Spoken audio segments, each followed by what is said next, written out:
Assalamualaikum kawan-kawan. Waalaikumsalam. Waalaikumsalam.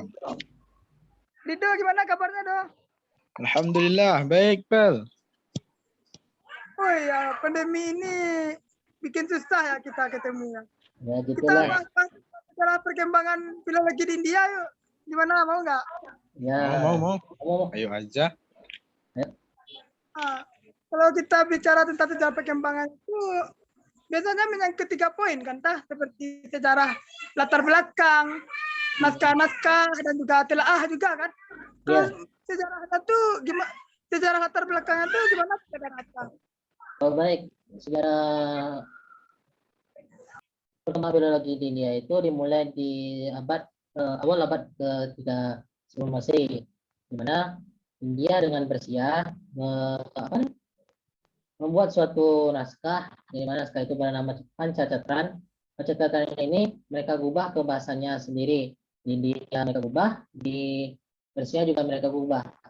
Lanjutnya di abad ke-1 Masehi, itu yang pertama itu ada sebuah kota bernama Gada. Kota ini merupakan percampuran antara Yunani dengan budaya India. Perpaduannya itu seperti Yunani, Hindu Buddha dan juga Jaina. Di Gatra inilah terjadi sebuah pusat peradaban antara Yunani dengan India. Selanjutnya di abad ke-1 Masehi, di 1 Masehi yang ini itu ada sebuah diplomatik antara biksu Buddha Cina dengan India. Jadi biksu Buddha India pergi ke Cina, begitu juga sebaliknya biksu Cina pergi ke India. Hal yang didapat oleh biksu Cina ini yaitu berupa sebuah naskah kedokteran. Di mana naskah kedokteran ini sangat berguna sekali yang diterjemahkan oleh Ising ke bahasa Cina. Begitu saudara Ustaz. Oh, jadi begitu ya sejarahnya, Saudara Hatta. Lalu, apa saja sih naskah-naskah India yang pernah dikaji tersebut? Kalau mengenai naskah India, bagaimana ya saudara Open? Baik, kalau bicara tentang naskah-naskah India. Jadi naskah India ini ada naskah tertuanya yaitu Weda. Yang mana Weda ini tuh merupakan kitab suci agama Hindu, teman-teman, yang ditulis pada abad ke-6 sebelum Masehi. Dan di dalam kitab Weda ini itu juga memuat 4 bagian.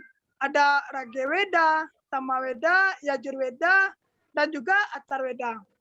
Dan setelah periode Weda ini, disusunlah naskah-naskah lainnya, yaitu seperti kitab suci Brahmana, kitab Aryanka, dan juga Upanishad. Dan selain kitab suci, naskah India ini juga berupa tentang cerita-cerita epik, seperti cerita Mahabharata dan Ramayana, Syair Rasna Carita, Buddha Carita, dan kitab-kitab lainnya. Seperti kitab-kitab kedokteran juga, teman-teman. Ada kitab kedokteran, tata bahasa, dan juga ilmu hukum. Begitulah sekira-kiranya tuh Rido tentang naskah-naskah India ini. Jadi kalau begitu naskah-naskah India bagaimana cara menelahnya?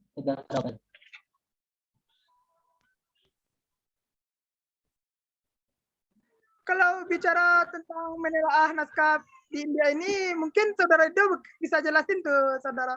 Bagaimana menurut Saudara Rido? Oh, baik. Saudara Pel, saya bisa menjelaskan tentang telaah filologi terhadap bangsa India ini. Kalau bicara tentang telaah filologi bangsa India, telaah ini banyak dilakukan oleh bangsa Barat, di mana mereka menerjemahkan naskah-naskah tersebut ke dalam bahasa yang dipahami mereka.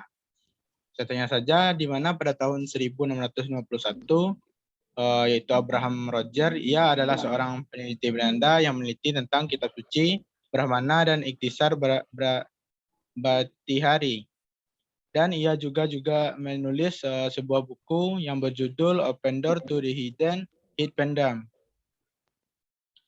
Selanjutnya itu Hanle Den, di mana ia adalah orang Jerman yang menyusun tata bahasa Sanskerta ke dalam bahasa Latin. Karangan ini kemudian diterbitkan di Roma oleh seorang penginjil kebangsaan Australia yang bernama Fra Paulo Bartolomeo, yaitu pada tahun 1790-an. yang juga pernah tinggal di Malabar pada tahun 1776. Kemudian itu pada abad ke-18, Inggris juga mulai melaksanakan kegiatan di India dengan menyusun kitab hukum berdasarkan naskah-naskah India. Kitab hukum ini kemudian diterbitkan di London pada tahun 1776. Selanjutnya itu bangsa Jerman juga meneliti naskah-naskah India baru yang diketahui pada abad ke-19. Ya, di mana terdapat dua nama yaitu Alexander Hamilton dan Frederick Engels yang cukup mumpuni untuk memajukan studi naskah-naskah Sanskerta. Kemudian ada pula Franz Bopp yang meneliti tentang naskah Sanskerta, dan dari hasil penelitiannya ia menemukan sistem konjugasi bahasa Sanskerta yang mempunyai kemiripan dengan konjugasi bahasa Eropa. Sehingga pada pertengahan abad ke-19 telah banyak dilakukan telah terhadap naskah-naskah India yang kemudian juga diterjemahkan ke dalam bahasa Latin, lalu diterbitkan di Eropa. Begitulah kira-kira telah tentang filologi naskah teks di India Hatta.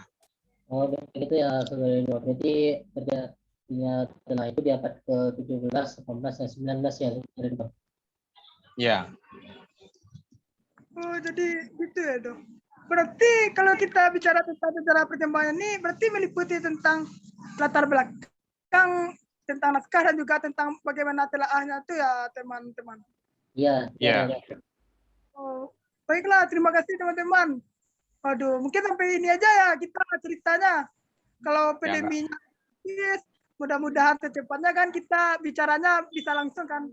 Sudahlah, kita sampai di Ya, nggak apa-apa, saudara. Waalaikumsalam warahmatullahi wabarakatuh.